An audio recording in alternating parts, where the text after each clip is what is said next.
रहमतुल्लाहि व बरकातुहू। मेरा नाम मारिया अंजुम शेख अदर है।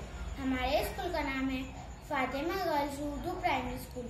मैं आपके सामने इस बच्चों के मशहूर इस्माइल मिर्ती की नज्म पेश करना चाहती हूँ, जिसका नाम है एक घोड़ा और उसका साया।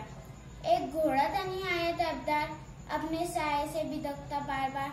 उससे मालिक ने खफा होकर कहा, सुन तो है ना, जिससे तू है डर रहा, जिस्म का तेरे ही तो साया है वो, कुछ दरिंदा है न चौपाया है वो, जिस्म रखता है ना उसकी जान है, तू बड़ा डरपोक और नादान है।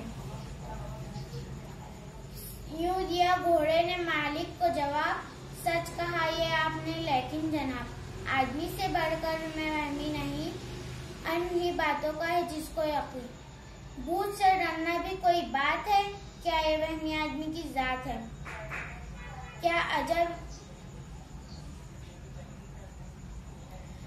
साया तो आंखों से आता है नजर, क्या अजब है जो हुआ मुझ पर असर। अपने दुख का कीजिए अव्वल इलाज, दूसरों का पूछिए पीछे मिजाज। शुक्रिया।